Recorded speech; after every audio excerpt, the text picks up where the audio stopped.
자, 시작하겠습니다. 자, 2021학년도 임용고시 시험 문제 다 보시고 이제 이 영상을 보실 텐데요. 자, 일단은 시험을 보신 선생님들이 좀 이제 확인을 하고자 하시는 분도 계시고, 그 다음에 또는 이제 시험을 이제 앞으로 볼 건데 미리 한번 이제 기출문제는 어떤가 이렇게 보시는 부분 선생님들도 계실 거예요. 그렇죠? 그래서 각자의 입장이 있기 때문에 이제 자신의 입장에 맞춰서 참고하셔서 보시고요.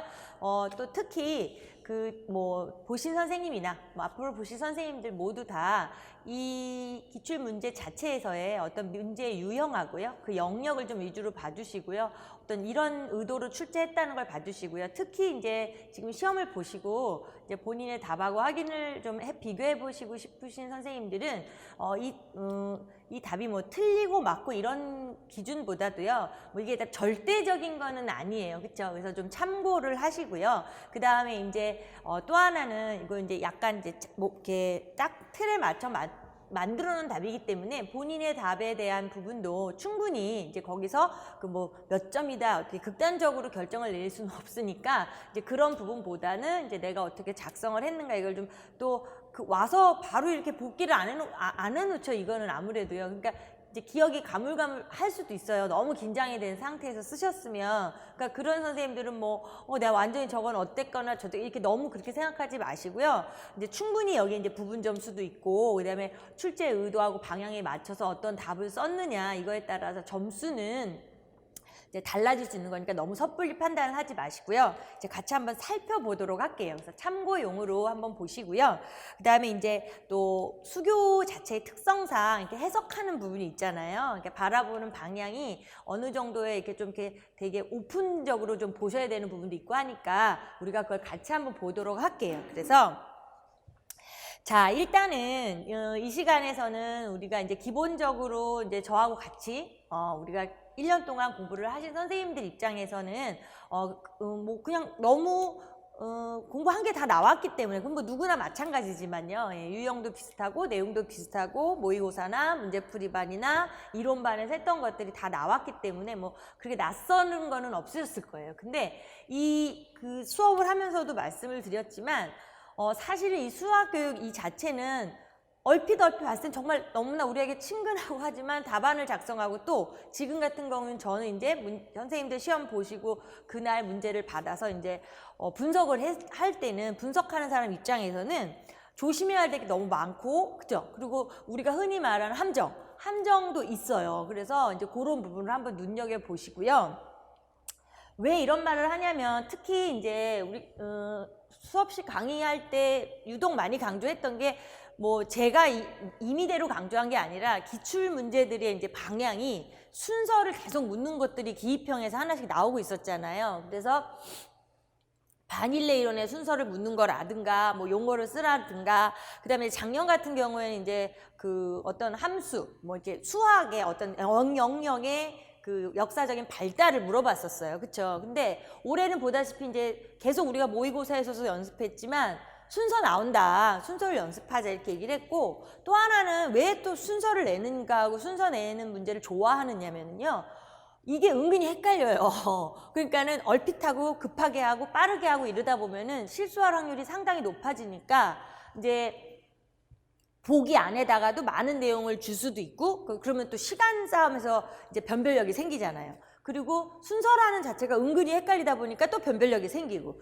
그래서 아무래도 좋아하는 것이 아닌가 싶어요. 그리고 이제 이 전체적인 유형을 볼게요. 이제 문제 유형은 순서예요. 그쵸? 순서였는데 이 수학교육에 여기서 표현하는 것처럼 이제 한 100여 년 동안의 수학교육의 발달인 거잖아요. 그래서 사실은 우리가 처음에 1, 2월에 막 이론을 할 때 한번 정확하게 이제 다 배우죠. 역사도 배우고 누구 이론도 하고 정확하게 하는데, 그 뒤로 갈수록에는 사실은 이 부분이 그 기존에 지금 바뀐 유형으로 봤으면 우리가 지금 이번에 7번의 시험을 받고 8번째 시험을 봐요. 근데 이렇게 되는 상황에서 이 시험을 보는 입장에서 그동안 안 나왔었어요. 그러니까 조금 무시는 아니지만 약간 이제 관심을 덜 가질 수는 있었지만, 하지만 그럼에도 불구하고 반드시 처음에 강조했었고요. 처음에 이론할 때는 강조라기보다는 정확한 이론 정리했고, 그 다음에 마지막 정리, 파이널 정리라든가 모의고사 반에서 반드시 이거는 다 한 번은 다뤘어요. 그러니까 이 부분은 나 그 부분을 안 봤어 이러시면은 그러신 분은 없을 거예요. 그래서 그런 차원에서 볼 때 선생님 이제 제가 먼저 선생님들 보셔 이걸 제시를 할게요. 답은 이렇게 쓰셨을 거고요. 그쵸? 됐죠? 네, 그리고 이게 이제 양이 이게 글씨 크기 때문에 이래서 이제 다시 올라가 볼게요. 그래서 이제 답을 보시면 지금 자료를 받으실 수 있으니까 자료를 보시면서 보면 답을 있으니까 이제 순서에 대한 거는 답으로 하시면 되고 다시 한번 이제 짚어야 될 것이 여기서는 이제 뭐 기본으로 돌아가기 운동에 대한 거기 때문에 헷갈릴 게 없었고 그다음에 여기 자체가 지금 근대화 운동에 관련된 구체적인 아주 핵심적인 거 실험 기하, 실용성, 유용성 그다음에 함수 개념을 도입한 어떤 교과서까지도 출판을 했다. 뭐 이런 개념이에요. 그쵸? 그리고 그다음 이제 다의 입장에서 봤을 때는 이제 80년대, 90년대 얘기를 하는 거잖아요. 예. 그리고 라의 입장에서는 이제 우리나라 3차 교육과정 영향을 미쳤다. 이거는 뭐 막판에 파이널에서도 계속 강조를 많이 했던 부분이니까 현대화 운동에 대한 얘기예요. 그래서 가장 중요한 것들은 지금 이제 조금 아리까리 했었다면 의견들이 나 마냐 마 나냐 이거예요. 그래서 이제 마의 개념은 뭐냐면 근대화된 사회의 모습을 반영하여 수학교육을 개선해야 한다는 어떤 주장이 이제 부글부글 와글와글 하는 어떤 그런 막 이제 대두되려고 하는 그 밑에서 수학교육 근대화 운동이 팍 발달하기 전에 거기에 이야기를 하고 있는 거예요. 그러니까 이 상황이 이랬다는 거죠. 세상이 이제 많이 와가고 있던 거잖아요. 근대화 쪽으로 변화하고 있음에도 불구하고 아직까지도 유클린 원론 중심 또는 뭐 특권층 그죠? 그 다음에 뭐 어떤 입시 그쪽에서는 체유층 뭐 이런 것들에 대해서 불만이 있어. 이러면 안 돼 이러면 안 돼 하는 그 타이밍 그 시점으로 봐야 돼요. 이 말을. 그래서 약간 마하고 나하고 헷갈리셨을 수 있을 것 같아요. 왜냐하면 이제 이러한 부분이 왜냐면 이러한 걸 해야 돼. 이렇게 해야 돼. 실용성도 좀 해야 되고 이걸 좀 좋게 해야 돼 라는 것 때문에 이게 일어난 거잖아요. 그러니까 이제 그 부분이 약간 나, 마라고 쓰셨을 수도 있는데 정확하게 마, 나로 확인을 하시고요. 그래서 일단 순서 문제. 그래서 사실은 이러한 것들이 잘만 하면 늘 얘기했던 거지만 시간 싸움에서도 이길 수 있으면서 바로 이 점을 받을 수 있어서 좋기는 한데 순서 문제의 나쁜 점은 지금 B형의 기입형은 기억리은 중에 하나라도 맞으면 1점을 받는데 여기서 순서를 틀려버리면 뒷순서가 맞았다고 점수를 줄 수는 없잖아요. 그러니까 좀 안타까운 문제이기는 해요. 그래서 다시 한번 이렇게 확인을 하시고요. 자, 2번을 두 번째 걸 볼게요. 8번으로 나온 거죠. 이번에는 작년하고 다르게 1, 8, 9로 했어요. 예전에 1, 90하고 또 작년에 1, 5, 6하고 막 이랬는데 뭐 그 부분은 이제 뭐 그런 부분은 약간 이렇게 보면 살짝 이제 편의상 바꾸는 것 같아요. 그래서 그 부분을 이제 시험을 보실 때 이제 또 이거 아직 안 보신 선생님들이 이걸 참고로 보시는 분들 선생님께서 들으셔야 할 부분이지만 뭐 예를 들어서 나는 수교를 다 풀고 내용학을 풀 거다 할 때는 뭐 관계가 없고 하지만 나는 뭐 순서대로 푼다 그럴 때도 뭐 번호가 바뀐다고 해서 그거를 이제 너무 그쪽에 신경을 쓰지 마시라는 거예요. 뭐 어떻게 하든지 상관이 없게끔 우리가 연습을 해야 되기 때문에 그건 좀 너무 그렇게 신경 쓰지 마시고요. 시험지 받아서 수교 먼저 풀려면 1번 풀고 나서 한 장, 두 장 넘겨서 이렇게 풀면 되는 거니까 그럼 뭐 그렇게 문제는 안 될 것 같아요. 그냥 참고상 자 혹시 이 영상을 이제 임용을 처음 준비하는 선생님들 입장에서 보실 때는 이제 작년에는 5, 6이었는데 8, 9다 뭐 이렇게 말씀을 드리는 거고요. 자, 이거 한번 볼게요. 중학교 3학년. 네, 중학교 3학년. 그리고 올해의 특징이 약간 중1, 2쪽이 좀 덜, 이렇게 이야기라도 좀 덜 나오고, 그죠? 고등학교가 나오고 좀 이런 특징이 있었어요. 예, 근데 한동안에 1, 2쪽에 많이 치우치더니. 자, 그래서 수학 1기, 이제 애가 쓴 거고, 교사들이 나눈 대화예요. 그래서 시험을 보신 선생님들은 자료를 다 읽으셨을 테니까 걱정 없고. 만약에 이걸 참고로 보시는 선생님들은 자료를 다운받아서 먼저 한번 읽어보세요. 예, 그 상황에서 지금 이제 친구랑 극장에 가서 얘가 둘이 이제 합의를 본 게 사람들이 가장 많이 본 거 보자. 이렇게 하면서 그 다음에 이제 평균에 대한 얘기가 이제 서로 이제 얘기를 하고 있어요. 예. 그런데 이제 두 번째 여기서 이제 결론적으로 뭐 조사를 하고 근데 좀 이거 웃기긴 좀 웃겨요. 막 사람들 극장에서 영화 보고 나오는데 조사하고 이럴 수는 없죠, 사실은. 근데 좀 재미나긴 해요. 자, 그래서 여튼. 근데 여기서 이제 중요한 게, 자료를 대표하는 값은 여러 가지가 있고 주어진 자료에 따라 적절한 값을 사용해야 그 자료의 특성을 대표할 수 있다라고 하는 이제 중3 통계에서 우리가 대표값으로 가장 평균, 중앙값, 최빈값 이제 이런 걸 배우는 상황이잖아요. 그래서 그런 부분에 대해서 많이 했었고요. 예. 그래서 이제 얘가 B가 한 얘기를 들으면서 아 얘도 이제 깨우친 거죠. 그래서 확실히 최빈값에 대해서 얘가 이해했다. 그걸 써라 이게 문제였잖아요. 그리고 나서 이제 결과적으로는 교과서의 그 딱딱한 수학이 아닌 내 주변에 살아있는 수학을 경험해서 아, 막 좋았다 뭐 이런 얘기예요. 수학 일기이기 때문에.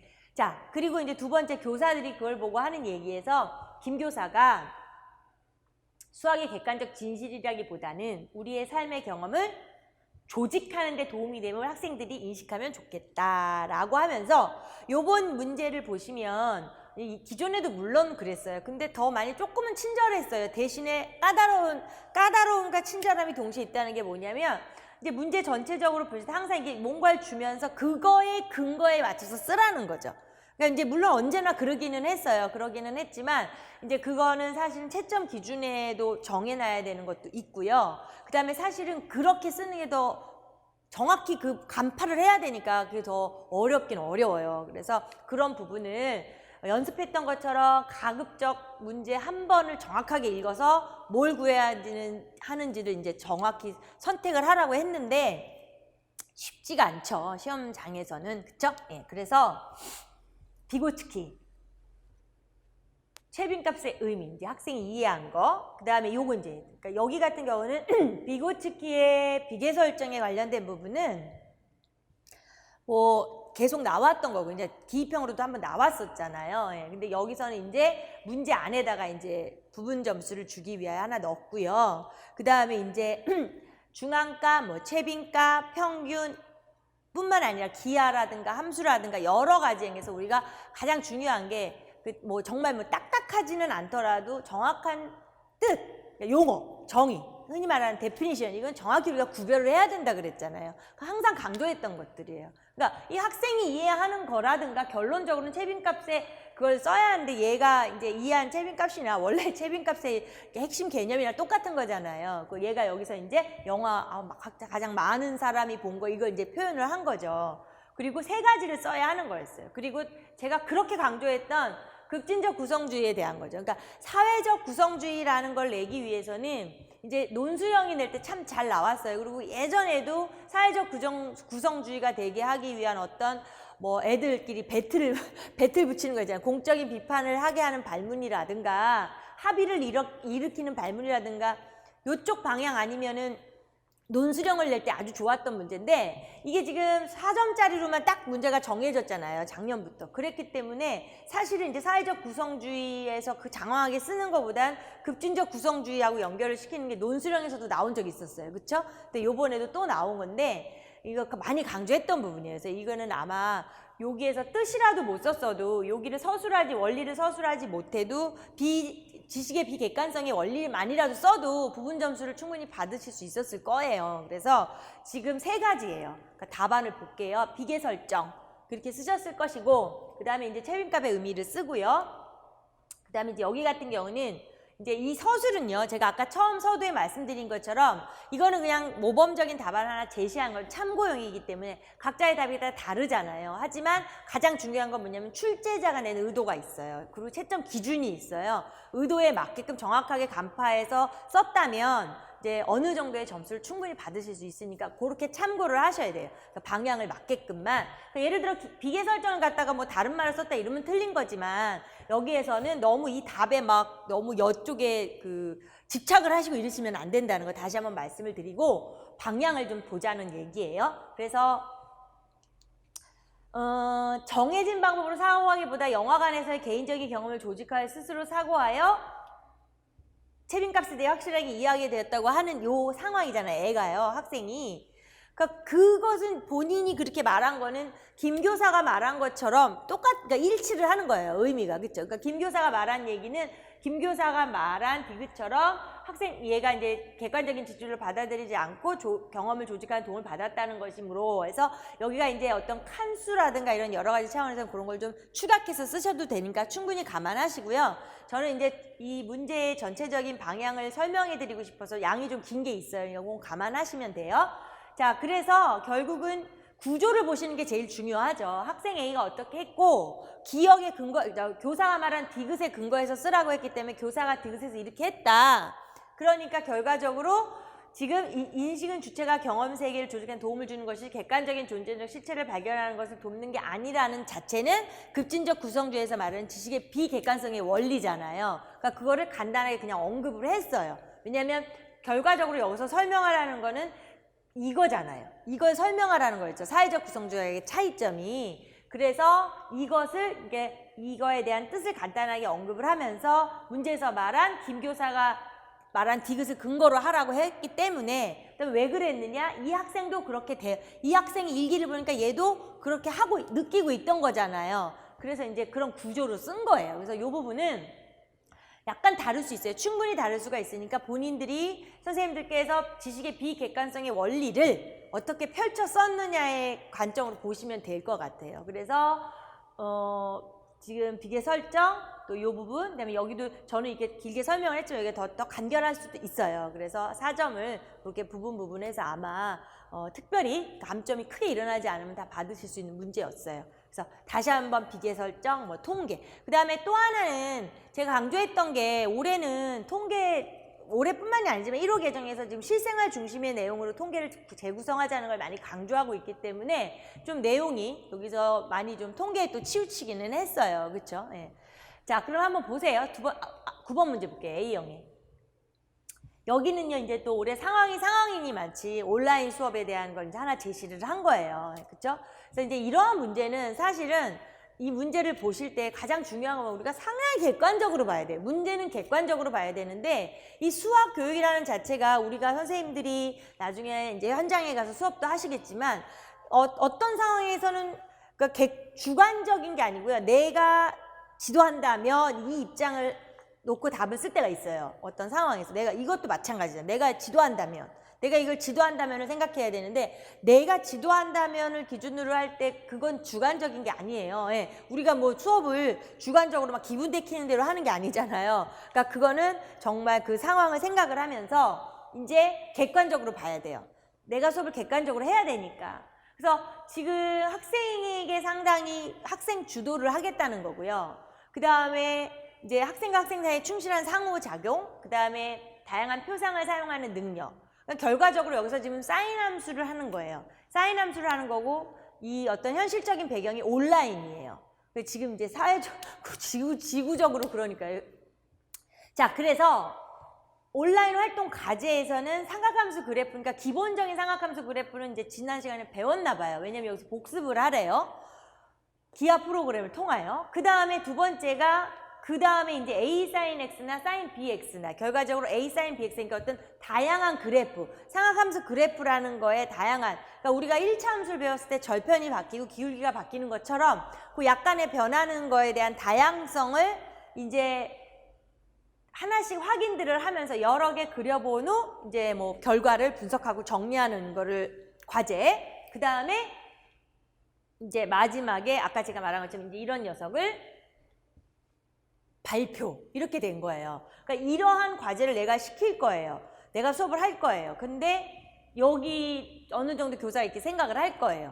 그래서 진행을 할 거고 그럼 나는 어떻게 할 것이냐 했더니 여기서는 밑에를 봐야 돼요. 이거에 따라서 쓰래요. 이게 예전에 재작년에 했던 것처럼 이제 논술형 10점짜리가 살아있을 때는 이제 이런 식으로 했는데 요번에는 이제 4점이니까 좀 아주 간결하게 두 가지를 원했죠. 그러니까 교수학습 방법 뭐냐? 우리가 열심히 했던 게 설명식, 뭐 탐구학습, 프로젝트, 뭐 협력학습, 토익토론, 뭐 매체, 공학주도 막 여러 가지 6가지를 기본적으로 했고 늘 얘기했던 거지만 항상 이렇게 근거를 준다 그랬죠. 아주 정확히 줬죠. 그 안에서만 하라는 거죠. 딱 명시하고 있는 6가지 안에서만. 그러니까 그걸 넘어가면 안 되니까. 그리고 이유 써야 되고요. 그 다음에 이제 아까 결과적으로 y = a sin bx라는 그 삼각함수 그래프의 이제 결론적인 발표를 하라는 거잖아요. 다시 내려가야 되겠죠? 답안을 볼게요. 자, 결국은 이거는 이제 아마 대부분의 사람들이 뭐 설명식은 아닐 것이고, 그쵸? 그 다음에 뭐 여러 가지 뭐 협력이나 그 토의 토론이나 뭐 프로젝트나 그 다음에 이제 매체 및 활용 공학 이런 여러 가지가 있는데 그 중에 지울 수 있는 게 설명식은 아니고요. 그쵸? 그 다음에 이제 어떤 이것이 새로운 프로젝트의 양식을 또 주고 있지도 않아요. 그리고 협력학습이라는 게 전체적인 줄을 이루는 건 아니에요. 그쵸? 그 다음에 이제 공학적 도구를 각자 사용해서 복습하고 그래프를 그려보라 그러는 거지. 그것이 그것도 아니죠. 예. 그래서 결과적으로 가장 고민하셨을 건 탐구학습이랑 토의 토론을 고민하셨을 거예요. 그래서 토의 토론이라는 거는 아마 여기서 좀 낚이지 않았나 이런 생각을 해봐요. 근데 뭐 이게 이제 언제나 그 채점 기준 정도도 발표를 하지 않기 때문에 섣불리 판단할 수가 없는데 예를 들어서 이 생각은 할 수 있어요. 나머지 4개는 아니지만 탐구학습이랑 토의 토론 학습을 놓고요. 두 가지에 대해서 어떤 두 가지에 대한 이유 설명을 근거를 좀 잘했다면 부분 점수라기보다는 두 가지를 답안으로 어떤 인정을 하는 부분이 있는 거니까 개방형 문제처럼 그럴 수 있을 수도 있어요. 그럼 뭐 제가 확답을 할 수가 없잖아요. 제가 만든 문제가 아니기 때문에. 그러니까 그런 생각도 틀린 거는 아닐 것 같긴 한데 제가 생각할 때는 원래 이 채점 기준을 하거나 채점 문제를 만들 때의 방향에서는 가능한 한 그렇게 막 두지는 않아요. 이 상황에서는 이게 정확히 어느 방향을 정해놓고 교사가 수업을 하는 거기 때문에 저한테 이제 질문이 둘 중에 그러니까 뭐가 더 가장 적절하냐 아까 여기처럼 뭐가 더 가장 적절하냐라고 말하면 저는 탐구학습이에요. 탐구학습이 가장 적절하다고 생각을 하고요. 그 다음에 채점 기준에 없었다고 해도 토의 토론 학습에 대한 근거가 확실하면 부분 점수를 주지 않을까라고 생각할 수도 있다는 부분을 말씀드리고요. 그 다음에 또 하나는 이제 뭐 그게 아닐 수도 있고요. 아니면 두 개를 동등하게 할 수도 있고요. 그거는 이제 뭐 단언할 수는 없으니까 참고를 하시고요. 그렇지만 저는 탐구학습 방향으로 답을 작성을 했어요. 그래서 학생이 중심이 돼가지고 가장 중요한 게 뭐냐면 그래프를 지금 탐구하는 거예요. 그러니까 그게 더 중요하다는 거죠. 그러니까 제가 아까 말씀드린 게 그거예요. 토의 토론 학습을 가지고 지금 이 온라인 과제에서 삼각함수 그래프 탐구하는 걸 어떻게 서술하느냐에 따라서 부분 점수를 주지 않겠느냐 이 소리예요. 그러니까 그 부분이 더 중요해요. 그래서 여기서 이제 또 하나 중요한 거는 이거였어요. 가장 중요한 게 사실 이거란 말이에요. 이러한 것들, 이 충실한 상호작용이라는 건 온라인 수업이 됐든 실제 온라인 수업도 이제 지금 같은 거를 이렇게 선생님들의 말씀을 들어보면 이제 같이 이렇게 쌍방 이게 되잖아요. 화면으로 이렇게 영상이. 그러니까 그렇게 해서 이제 선생님이 에이 누구 부르고 아무개 부르고 하면서 이렇게 너 그러면 뭐 철수가 뭐라고 말했는데 너 그거 어떻게 생각해? 이런 의견을 사실 이런 식으로 되지 온라인 수업 자체에서 토의 토론이 막 원활하게는 잘 안 돼요. 이렇게 막 서로 막 이렇게 할 수는 없으니까. 근데 이런 부분이 주가 아니라는 거죠, 수업에. 이 수업의 핵심은 학생이 좀 많이 스스로 하는 수업함과 더불어 스스로 다양한 표상을 사용을 하니까 그래프니까. 그러니까 그게 제일 중요한 거예요. 그러니까 그걸 보셔야 돼요. 그래서 그거에 맞게끔 답안을 작성을 했다는 거죠. 그래서 결국에는 그래프를 스스로 탐구하게 하는 거. 그래서 결론을 도출해내는 거. y = a sin bx라는 걸 도출해내는 그러한 거기 때문에 저는 이걸로 작성을 했고요. 많은 선생님들도 아마 그쪽 방향으로 생각을 하셨을 것 같아요. 예, 그러면서 여기서 또 뭐 요구한 게 많았어요. 그래서 또 여기 답이 긴데요. 이것도 아까 말씀드린 것처럼 이 답이 뭐 저기가 된 건 아니고요. 그러니까 발표의 준비 과정이라는 거는 이제 말하자면 아마 학생들이기 때문에 이제 프로그램을 통해서 하든 손으로 그려서 하든 어떤 다양한 예를 보겠죠. 구체적인 예를 귀납적으로 볼 거예요. 그러니까 A 자리에다가 뭐 2를 넣든 3을 넣든 어떤 그런 과정을 말한 거예요. 그러니까 제가 여기 쓴 거는 구조가 기본적으로 y = sin x에 대한 걸 복습을 할 수 있는 정도의 수준의 애들이기 때문에 y = sin x에서의 주기를 표현하는 방법과 배운 거잖아요. 이게 이제 말하자면 이 수업 안에서는 전 시간에 그리고 치역을 안다는 거예요. 치역, y = sin x의 기본 치역이 마이너스에서 1이라는 걸 배운 상태예요. 그렇기 때문에 프로그램으로 복습을 할 수 있는 거잖아요. 그러니까 그 복습을 하였기 때문에 그 다음에 이제 여기 a에다가 뭐 a를 2분의 1로 한다든가 2로 한다든가 3으로 한다든가 뭐 마이너스 얼마로 한다든가 이제 그래서 그렇게 되었을 때의 치역이 바뀌는 것, 주기는 같은데 치역이 바뀌는 걸 관찰하거나 그래프를 통해서 설명하거나 또는 B에다가 2를 넣거나 3을 넣거나 뭐 이제 저는 2를 이렇게 하나 넣어 놓은 건데요. 그러니까 다른 걸 넣어서 결국 이것이 이제 이것은 주기는 또 바뀌고 치역이 갖게 되는 이러한 것들을 이제 스스로가 이렇게 탐구하는 이런 거, 그러니까 발표 준비 과정이 그런 거죠. 그러니까 그러면 이렇게 되는 건가? 이렇게 설명을 하셔도 되고요. 또 하나는 그래프를 이제 그 답안지에다가 어느 정도의 그래프 모양을 시각적으로 그려 놓으셔서 뭐 그런 부분으로 학생이 그래프를 그려서 설명할 수 있다라는 걸 이끌어 가셔도 되고요. 그 부분은 그렇게 거기 얽매이지 마세요. 그러니까 제 말이 학생이 이 발표의 준비 과정이라고 이 문제에서 굳이 준비 과정과 내용을 서술하라는 건 뭐냐면 결론적으로 지금 보시는 것처럼 내용에서의 핵심도 이 두 가지죠. 결국은 이 A sin BX에서는 치역이랑 주기가 바뀌는 걸 설명해야 되잖아요. 그러니까 치역이랑 주기가 바뀌는 이 부분을 설명하기 위한 그 전 과정을 A에다 뭐 1을 넣어봤다든가 B에다 2분의 1 넣어봤다든가 하는 이런 그런 과정을 설명을 하시면 된다는 거예요. 그게 바로 학생이 스스로 탐구해가지고 정리하려고 하는 게 이 문제에서 원했던 거잖아요. 나에서. 그래서 그 과정인 거죠. 그러니까 그런 구조. 첫 번째 어떤 학습이냐에 대한 얘기 쓰시고 그다음에 이제 얘기하고자 하는 게 학생이 이렇게 찾아내는 건데 학생의 입장이라는 거는 이제 구체적인 예를 많이 들겠죠. 그래서 결론적으로는 치역과 주기의 변화되는 걸 발표를 하는 거죠. 마지막 발표한 내용이 뭐냐라고 했을 때 그러니까 그런 방향으로 서술을 하시면 된다는 거예요. 구조가. 무슨 말씀인지 아시겠죠? 그래서 A형 9번이 이렇게 돼요. 그래서 1번, 8번, 9번을 본 거고요. 자, 그 다음에 B형으로 한번 볼까요? 자, B형을 보시면 이제 요 부분은 이제 약간 좀 헷갈리셨을 수는 있는데 문제 자체에서 너무나 뭐 좀 친절했어요. 너무나 친절해서 이제 어떤 학생이 이런 걸 잘하는 애임에도 불구하고 이걸 해결하지 못하더라. 그러니까 이제 교사가 걔가 그렇다면은 이 OA라는 것이 직각삼각형의 빗변과 원의 반지름에 그로 보는 그러니까 원 안에서의 그 직각삼각형의 입장에서 보면 빗변, 원에서 입장이면 반지름 뭐 이런 그쵸? 각자의 그러한 그것으로 보는 문제의 내적인 구조적 관련성을 파악하는 과정이 얘가 없었나 봐요. 뭐 이렇죠. 그러니까 선생님이 예, 전체에 대한 부분의 구조적 기능이 파악되어 구조의 개선적 변화가 일어나는 그런 지적 과정이 좀 기울여줘야, 더욱 관심을 기울여야겠어요. 뭐 이제 이렇게 얘기를 한 거예요. 그러니까 이게 여기선 약간 그럴 수는 있는데요. 여기서 좀 친절했어요. 형태 심리학에서 아까 지금 첫 번째 교사가 여기에서 말한 강교사가 말한 걸 원리 용어를 쓰라.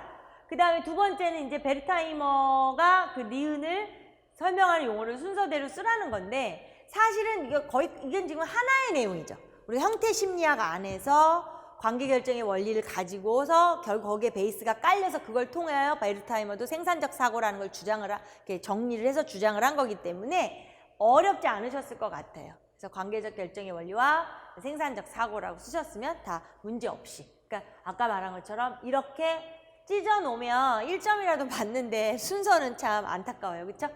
자, 그 다음에 3번 볼게요. 자, 베커의 통계교육에 기초한 중학교 3학년 통계단원 수업을 한 학생들에게 하는 거예요. 자, 우리가 교재 연구할 때 이 부분을 설명을 많이 강조했고 우리가 교재 연구에서 그 코끼리 마리수를 세는 걸로 해서 그쵸? 했던 기억들은 그 코끼리 때문에 아마 다 기억이 나실 거예요.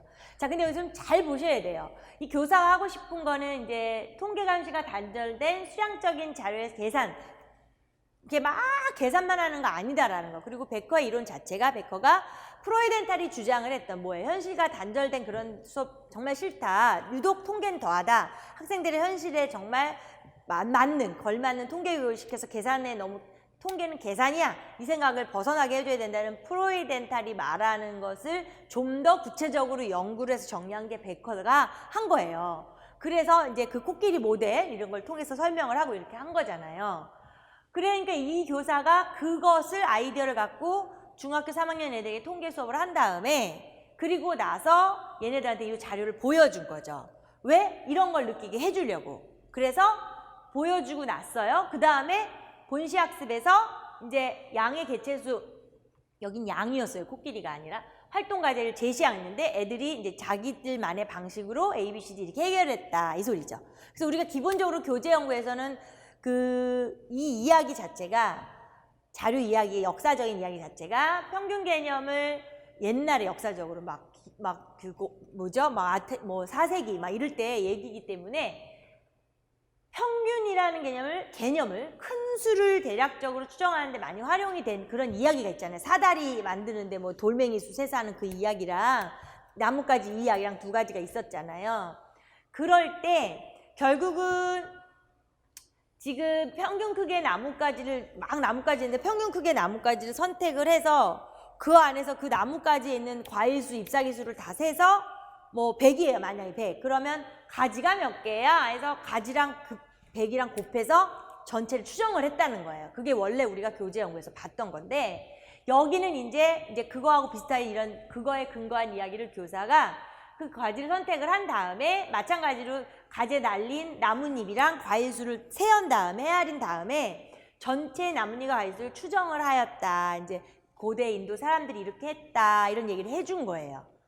그러니까 본시학습에서는 이제 그리고 나서 얘들아 그러면 하면서 그 밑에 보시면 이제 이거는 이제 안 보이시면 자료 보시면 되죠. 예, 요거 원래 교재 연구에서는 코끼리로 했던 거. 그래서 이제 이렇게 묶음 만들어서 해서 그냥 결국은 다 세는 거. 뭐 이런 애들 아예 그냥 어느 정도 되는 걸 이렇게 하는 거. 옛날에 우리 뭐 놀 때도 이런 게임도 있지 않아요? 이렇게 몇 개 많이 묶어가지고 막 하고 이런 거. 그다음 뭐 이런 거라든가 이제 마지막에 격자를 만들어서 이 중에서 딱 봤을 때 어떤 평균에 좀 거의 평균적으로 그 양수가 되는 게 요거 다음에 요거를 선택을 해서 결국 이 격자 개수만큼 곱하기 하는 이런 거. 그러니까 사실은 이제 좀 똑똑한 애들이 이렇게 하겠죠. 뭐 물론. 예, 그래서 뭐 이런 게 이제 우리가 원래 있건 해요. 근데 출제가 될 때 항상 유의하셔야 될 거는 인용을 하죠. 신론도 너무 많이 인용을 하고 교재 연구도 너무 많이 인용을 해요. 그리고 가장 그 두 가지를 가장 제일 많이 인용을 하고 교육과정 문서는 뭐 그냥 아예 사용을 하는 거니까요. 그런데 그런 상황 안에서도조차 문제하고는 정확히 구별을 하셔야 돼요. 이 문제에서 제가 분석을 할 때는 기억이 되게 중요하고요. 그 다음에 이 문제의 베이스는 중학교 3학년의 통계 수업을 한 다음이에요. 중학교 3학년의 통계 수업을 진행한 다음에 그리고 기억을 보셔야 돼요. 그러니까 얘네들한테 그런 아까 재미난 이야기를 보여줬을 때 역사를 살펴보면서 주어진 상황을 탐색을 시킨 거잖아요. 그쵸? 주어진 상황을 탐색을 하면서 그 상황 속에서 문제 해결의 방법을 찾았다, 배웠다 이 욕인데 문제에서 그랬어요. 기억이랑 관련돼서 A랑 D를 비교를 하라는 거죠. 그래서 분석의 방향에 차이점이 있을 수는 있지만 그거는 똑같을 거예요. 이 현실하고 좀 결부된 재미난 이야기, 역사 속의 이야기를 통해서 학생들이 배웠지만 얘는 중3의 통계 단어를 배웠기 때문에 각각 평균의 개념은 있기는 있어요. 평균의 개념이 머릿속에 잡아 있는데 그랬을 때 아까 여기서 말했던 평균의 개념이 있는 애들이 지금 결과적으로는 여기서 각자의 자신만의 큰 수 추정 방법을 활용을 한 거예요. 그쵸? 예. 그러니까 그래서 우리가 답안을 이제 한번 볼까요? 답안을 먼저 이 밑에 먼저 설명을 할게요. 예. 답안을 볼 때 지금 이제 이런 역사 얘기를 해줬다 이 얘기잖아요. 그러니까 이제 애들이 어떤 동기부여를 느꼈다는 거예요. 동기부여를 느껴서 했는데 지금 저는 어떤 구조로 만들었냐면 아까 그 이야기 자료 속에서 평균 크기의 나뭇가지를 선택하잖아요. 그러니까 이제 어떤 평균적인 거라는 우리가 그냥 눈으로 봐도요. 옛날 고대 사람들 보면 얼마나 달려있을까 이러다가도 가장 한 저게 어중간해 뭐 중간쯤에 뭐 그랬겠죠. 역사 예전에도. 그럼 그걸 뽑아가지고 이렇게 생긴 녀석들이 몇 개 정도가 있나 봐. 이러한 개념이 그때 그 수학적인 지식이 아니라 그냥 삶의 지혜로 있었다는 거예요. 그러니까 그것처럼 얘네는 그래도 중3 통계를 배웠기 때문에 평균의 개념이 머릿속에 있기는 한데 그 개념을 이제 어디까지 적용을 하느냐 못하느냐는 거죠. 그러니까 평균의 개념, 다시 말해서 평균 크기의 나뭇가지를 선택하는 그 이야기를 통해서 평균을 알긴 아니까 A를 해결한 애는 묶음을 만든 거예요. 그래 평균적으로 요 정도의 묶음, 아까 같이 정말 말 그대로 나뭇가지 하나 선택하는 것처럼. 그런데 그 다음에 먼저 B를 설명할까요? D를. 근데 D는 똑같은 평균의 개념이 자리 잡고 있어서 그 묶음, 나뭇가지 선택하는 것처럼 A가 묶음을 한 것 같은 행동이 D가 한 건 뭐냐면 격자를 한 다음에 그 격자에서 평균적인 격자를 하나 찾아냈다는 거잖아요. 그래서 A는 이랬고 D는 골랐다. 격자를 골랐다. 이렇게 적용을 했다. 이 소리고요. 그 다음에는 두 번째 이제 나뭇가지에 갈린 거 과일이랑 잎사귀를 다 세가지고 가지수를 다 이렇게 곱하는 게 이제 그 예전에도 고대 이야기가 원래 그런 건데 여기서는 이제 각자의 방법으로 추정을 하잖아요. 그러면 이제 나뭇잎과 과일수를 추정한다는 상황을 A 문제를 해결하는 묶음을 만들었으니까 그냥 묶음에 대한 평균적인 건데 평균이라는 의미를 거기까지밖에 적용을 못해서 그냥 묶음의 양의수를 세워서 합하는 방법으로 해결을 한 거잖아요. 지금 위에서. 근데 D는 평균 자체는 어떠한 전체를 대표하는 대표값이라는 개념을 정확하게 구체적으로 조금 더 이용을 한 거예요. 그래서 얘는 격자를 다 센 게 아니라 하나 평균에서 곱하기 격자 개수를 했다라고 저는 이게 분석의 정리를 한 거예요. 그러니까 가장 큰 구조는 재미난 얘기를 통해서 학생들이 받아들였고 얘네들의 베이스는 통계를 배운 애들, 중3 평균을 안다. 그런데도 학생마다 각각 개개인적으로 다 다른 거잖아요. 그러니까 그 얘기를 통해서 어느 정도까지 탐색을 해서 어느 정도까지 문제를 해결했느냐가 A, B, C, D가 다른데 A하고 D의 차이점을 비교해서 설명을 해라 라는 문제의 방향이었어요. 그래서 이 부분도 마찬가지로 약간 차이가 있을 수는 있지만 이거에 근거해서 선생님들이 쓰신 답을 참고하시면 될 것 같아요. 여기가 절대적으로 뭐 이렇게만 해야 한다, 이런 답은 이렇게만 써야 돼 이게 아니기 때문에 그건 반드시 유념하시고요. 그 다음에 이제 이거는 사실은 수업을 할 때 찍어드렸던 거예요. 별표 치고 밑줄 쳐라. 그랬기 때문에 이건 정말 못 쓰셨으면 안 되는 거예요. 현실 맥락이랑 수학사 활용의 방안이라고요. 그래서 프로이덴탈 얘기를 하면 항상 두 개잖아요. 통계교육의 문제점이 뭐냐? 현실하고 동떨어져 있다, 계산에 치우쳤다. 그러고 나서 세트로 베커는 그거를 베커가 그거를 더 연구를 깊게 해서 모델을 제시했다. 근데 그래서 결국 거기 그 프로이덴탈과 베커가 같이 보시면 돼요. 그래서 현실 맥락, 그 다음에 수학사 활용을 한다. 이렇게 되는 거예요. 그러니까 뭐 이 부분 두 가지 이렇게 보시면 될 것 같고요. 요거는 조금 그래 서술하는 면에 있어서 약간의 뿔마가 있겠지만 이 부분은 쓰셨어야 됐어요. 네, 그런 부분이고요. 자, 4번을 볼게요. 자, 이 부분은 이제 좀 여기 나오는 게 이제 말하자면 이제 인수분해 공식을 이런 도형의 부피로 활용을 하는 거기 때문에 그러니까 항상 문제 보실 때 핵심적인 걸 빨리 봐야지 너무 부분에 집착하시면 안 된다 그랬잖아요.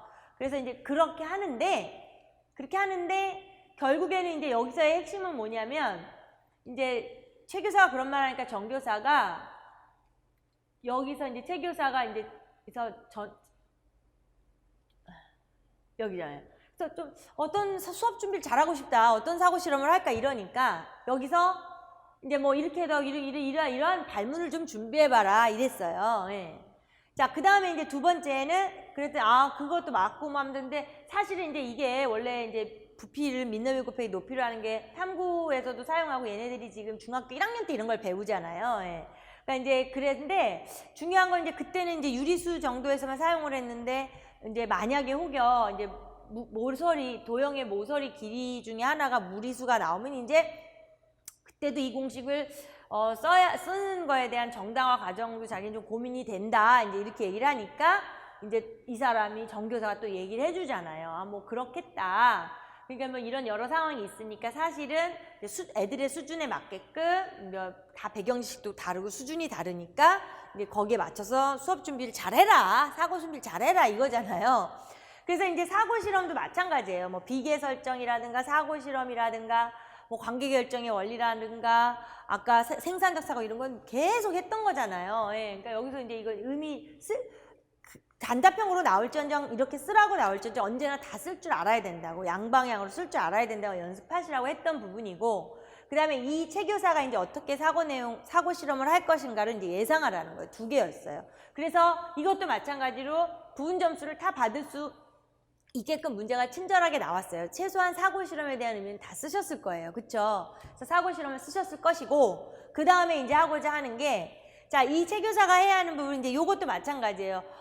각자 이제 제 생각에도 요 문제는 아까 그 탐구학습보다도 더 어느 정도의 여지를 뒀을 것 같아요. 왜냐면 이게 답이 하나로 정해져 있는 건 아니잖아요. 그래서 그 최 교사가 할 수 있는 수업 내용 수업 장면과 수업 내용 중에서 수업 내용 측면에서 최 교사가 할 수 있는 사고 실험에 대한 제시할 수 있는 게 딱 하나만 있는 건 아니기 때문에 이제 어떤 방향으로든지 간에 그 학생들에 맞게끔 이렇게 사고 실험을 한다면 그거는 뭐 그렇게 어긋나는 부분이 아니잖아요. 그래서 방향을 이렇게 저는 3개로 잡아놨어요. 그러니까 사고 실험 의미는 이렇게 쓰시면 되고 방향을 이렇게 하나, 둘, 3가지로 해놨어요. 그래서 이렇게 길게 써야 하는 그런 상황은 아닐 거고요. 답안 양도 있으니까. 그래서 중하, 중상, 상위권 이렇게 나눠봐서 그러니까 중하위권 애들에게 이제 우리가 진짜 수업을 한다면 상당히 이해가 좀 떨어진단 말이에요. 어떻게 생각하면 뭐 무리수, 유리수 자체도 막 빨리빨리 구별을 못할 수도 있는 애들에게 사실은 그냥 구체적인 어떤 예를 주는 거죠. 도형에 처음에는 뭐 직육면체에서 한 변만 루트를 주고 아니면 정육면체에서 모두 다 뭐 어떻게 주든 뭐 이렇게 여러 가지를 이제 막 섞어 주는 거예요. 그래서 이제 다양한 예를 통해서 부피를 직접 구해보게 한다. 이제 그런 측면으로 하나 생각하시라는 거예요. 그러니까 요건 다를 수 있지만 이제 정말 좀 떨어진 애들은 구체적으로 해봐야 되잖아요. 그 다음에 2번째는 조금 이제 중상, 이것도 중상, 중하 그냥 일부러 이렇게 표현을 한 거고요. 예. 그러니까 이런 애들에게는 이제 어느 정도 개념이 들어가냐면 중학교 때 이미 부피를 잘 배웠기 때문에 기둥의 부피를 통해서 그러니까 정육면체라면 정확하게 등분을 해서 등분을 해서 삼각기둥 2개를 만들어서 정육면체가 나온다는 건 알아요. 부피가. 그러니까 한 변의 길이가 원래는 1인 정육면체였다면 대각선이 루트이잖아요. 그러니까 그걸 통하여 쪼개지는 이런 상황을 설명을 하면서 결국에는 그 기둥 2개를 합하나 혼자 육면체 하나 부피는 변함이 없잖아요. 그러니까 그런 방향으로 끌고 간다는 사고실험을 할 수 있지 않겠느냐 하는 거고요. 그 다음에 3번째는 이제 조금 상위권 학생이라면 저러한 것들을 이해를 쉽게 할 수 있기 때문에 얘네는 측면 자체를 너무 시각적으로 갈 필요도 없고 너무 구체적으로 갈 필요도 없잖아요. 그러니까 아예 이런 애들한테는 수의 측면으로 들어가서 이게 유리수, 무리수에 대한 걸 구별하고 통틀어 실수라는 걸 아는 학생들이니까 결국엔 그러니까 실수는 곱하고 더하고 빼고 나면 사칙 연산했을 때 언제나 실수가 나온다는 그 측면에서 접근을 한다는 게 이제 상위권 학생이 이렇게 해보면 좋지 않을까 이렇게 나누어 봤어요. 그래서 이 부분은 뭐 이렇게 해야 된다는 게 아니라 제가 분석한 방향을 말씀을 드리는 거기 때문에 아마 제 생각에는 이 부분은 좀 이렇게 조금 이렇게 유연성 있게 채점하지 않을까 하는 생각이 들어요. 사고 실험의 의미를 정확하게 쓰시고 최 교사가 사고 실험을 예상을 하나 하시면 수업 내용 측면에서 그래서 이렇게 참고를 하시면 될 것 같아요. 자, 그러면 이제 마지막 문제 볼게요. 5번 문제 보고요. 자, 이 학습 지도안의 일부이다 이렇게 하는 건 익숙하죠. 예, 하나씩 꼭 이렇게 지도안의 일부를 주죠. 그래서 내용은 달라도 하나씩 줬던 거고. 그 다음에 이제 현에 대한 것도 또 나왔죠. 그래서 작년에도 현에 대한 아예 빈칸 채우기 내용이 있었는데 또 많이 등장을 했고, 아까 서두에 말한 것처럼 올해 같은 경우는 좀 중3에 많이, 거기에 좀 이렇게 몰려 있어요. 지도서 내용도, 교과 내용도. 자, 그 다음에 그럼 한번 볼게요. 우선은 이제 결론을 빨리빨리 보셔야 확인하고 싶은 선생님들이 계시니까 지금 여기서 이제 첫 번째 이제 도입을 하고 이제 여기서 이제 뭐 지난 시간에는 원의 현에 관한 성질을 이제 배운 걸 상기한다는 거 보면은 이제 수직 이등분을 한다 이거죠. 중심을 지나면서 현을 수직 이등분을 한다는 성질을 배운 거예요. 그리고 이제 오늘 배우는 거는 현의 길이가 같으면 중심에서부터 현의 길이가 같은데 가는 거리가 같다라는 걸 배우려고 하는 거죠. 그 역도 성립하고. 그러니까 이제 그런 상황을 우리는 알고 있으니까 시험 문제를 보실 때 이제 예상을 하시잖아요. 아, 이제 그거를 하려는가 보다. 그러면서 구조 자체가 지금 활동 1, 활동 2가 있어요. 그래서 활동 1에서 정말 이런 활동을 시켜요. 그러니까 이게 접는 활동을 시킬 때 여기서 이제 접는 활동을 하면서 이렇게 접는 과정에서 접었다 폈다 하면 접었다 폈다 거기가 길이가 같은 걸 그냥 자연스럽게 인식을 하게 되잖아요. 활동을 보면서 시각적으로. 그러니까 이렇게 반접고 하면서 다시 이걸 또 펴서 이렇게 여기 활골 나오는 게 현을 만들기 위해서 접었단 말이에요. 그래서 현이 똑같은 현이 2개가 생기잖아요. 길이가 같은 게. 그러면 또 그 다음에 다시 해서 또 접었을 때 아까 여기 그러니까 중심에서부터 이 현까지 거리가 같은 것도 또 접는 활동을 통해서 알게 된다고. 그러니까 이 활동 1에서는 그냥 자연스럽게 알게 되면서 관찰이 돼. 그러면 여기 이 말처럼 그럼 여기 5M, 5N이 같아? 이렇게 해서 확인을 하는 거죠. 자, 그럼 활동 2를 볼게요. 그럼 이제 그 활동 1에서 접어서 관찰했던 걸 가지고 길이가 같은 두 현, 아까 접으면서 만들어낸 두 현은 원의 중심에서 같은 거리에 있다라는 걸 이제 알게 되는 거잖아요. 그러니까 이거를 이제 애들이 처음에는 그냥 여기하고 여기하고 같아 이랬겠죠. 여기하고 여기하고 같아 하다가 이제 두 번째에서 이제 선생님이 이런 허용적인 분위기를 만들어서 그 거리가 같아. 근데 현의 길이가 같은 데로 간대. 뭐 이제 이렇게 찾아낸다는 거죠. 그러면은 그 다음에 또 하나는 이제 역으로 그러면 원의 중심에서부터 같은 거리에 있는 같은 거리에 있는 현계가 같은 거야? 이렇게 그걸 다시 한번 재구성해 보게 한다는 거죠. 그러니까 그런 식으로 해서 이제 자기네들이 찾아내고 구성한 성질들을 연역적으로 이제 논증학이나 또는 다른 정당화 방법을 통하여 이제 활용을 하자는 이 수업 구조예요. 활동을 시켜서 연역적인 정당화까지 가서 구조가 활동 1, 2 마지막 정리. 아주 좋은 수업 구조인데요. 자, 여기에서 지금 딘즈가 제안한 원리 중에 한 가지를 사용을 하라는 거죠. 그러니까 벌써 이건 보면서 구성의 원리라고 생각을 하셨을 거예요. 그렇죠? 그러니까는 딘즈 같은 걸 많이 강조를 했어요. 그래서 구성의 원리하고 수학적 다양성, 지각적 다양성. 근데 사실은 지금 우리가 이 서답형 형태를 볼 때는 지각적 다양성이랑 수학적 다양성, 지각적 다양성은 그 삼연체 뭐 이렇게 하는 그 도구 변하는 걸로 해서 우리가 개입형도 나왔고 수학적 다양성은 서술형도 나왔고 단골이었어요. 그러면서 이제 가끔 그 역동성의 원리가 늘 걸려서 그것 때문에 네 가지를 합쳐서 하는 연습도 했었어요. 네 가지 원리를 그냥 다 싸그리 몽땅 해보자 이렇게도 했었는데 그러면서도 제가 말했어요. 시험에서는 그러지는 않을 것이다. 지면 문제도 있고 시간의 문제도 있어서 이게 명시를 할 거라고. 근데 기존에 나왔던 거는 아예 수학적 다양성의 원리가 어떻게 적용되었는지 써라 이렇게 나왔었는데 여기서는 그냥 한 가지를 사용을 하라 이렇게 줬죠. 그래서 이거 구성의 원리라고 방향을 맞춰서 쓰셨으면 그건 맞으신 거고 그 다음에 두 번째 원한 게 뭐냐면 활동 이해 과정이 없다면 없이 이렇게 해서 여기서 거의 힌트를 얻으셨을 거예요. 그랬을 때에 작년에서는 우리가 반영적 추상화의 반사와 반성으로 이렇게 서술하라고 해줬는데 이번에는 그거와 관련된 평가를 해라. 잘했나 못했나 평가하라는 거잖아요. 그러니까 아마 이 문제 좀 친절했어요. 저기서 느끼셨을 거예요. 활동 일을 안 하면 안 되지. 그러면 반성 과정이 빠지니까 당연히 안 되지. 이걸 느끼셨을 거라 이 문제가 가장 그래도 헷갈림이 없지 않았나 싶어요. 가장 명쾌하게 잘 쓰셨으면 거의 이건 4점을 다 받으셨을 거예요. 그래서 딘즈의 수학적 원리를 설명한 거는 그러니까 색종이 가지고 하는 활동을 통해서 아까 이 따옴표 이러한 걸 구성을 한 거예요. 처음엔 느꼈지만 그 다음에 그럼 그 같은가 봐 이렇게 해서 같은 거리에 있다는 걸 구성을 하고 애들이 그 구성한 성질을 가지고 활동에서 이제 정리하고 분석하고 재구성을 하잖아요. 그랬기 때문에 딘즈의 구성의 원리를 구현한 이제 수업이라고 볼 수 있고 그 다음에 두 번째는 이제 잘못된 거잖아요. 반영적 추상화 메커니즘이 좀 덜 반영이 된 거니까 제가 늘 이야기를 했을 때는 어떤 반성과 반사와 반성으로 구별을 할 때 뭐 내면화와 주제화가 내포하게끔 이렇게 답안 작성을 잘하면 완벽한 답이다 이런 말을 많이 드렸어요. 그래서 보시는 것처럼 이렇게 아까 여기서 활동일에서 그 구성한 성질들 있잖아요. 그것을 이제 종이를 접으면서 인식을 하는 거죠. 이제 갖게 된 그런 걸 인식하는 반사의 과정이 완전히 스타트. 내면화가 딱 시작을 해야만 된다 그랬잖아요. 그래서 내면화가 일어는 나서 좋았는데 그 다음에 이제 가장 중요한 건 주제화가 일어나야 돼요. 그러니까 결과적으로는 화이단가에서 사고의 도구였던 것이 사고의 대상으로 되면서 새로운 형식을 구성하게 해줘야 되잖아요. 그러니까 그 얘기예요.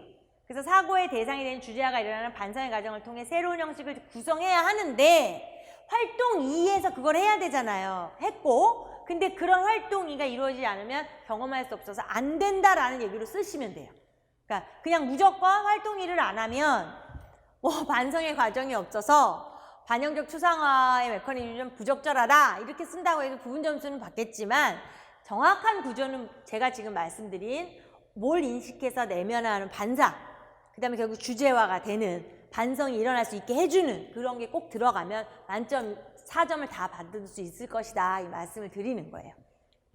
자, 그래서 지금 이 시간은 아마 이제 어느 정도만 이제 확인을 하시고 싶어서 이걸 보셨을 거예요. 예, 그래서 정말 말 그대로 그런 초점에서 우리가 이제 나중에 이제 본격적으로 더 이제 이론을 수업을 할 때 이 기출 문제에 대한 분석은 더 들어가겠지만 지금 이 영상은요, 지금 시험 보신 선생님들 엄청 고생하시고 수고하셨죠. 그러니까 상황이니만큼 국가적으로, 세계적으로 이런 불안한 상황에서 현장에 가셔서 아무래도 예전보다는 집중이 안 될 수 있어요. 왜요? 사람인지라. 그런데도 불구하고 집중해서 시험을 보시고 오신 건 정말 수고하셨고요.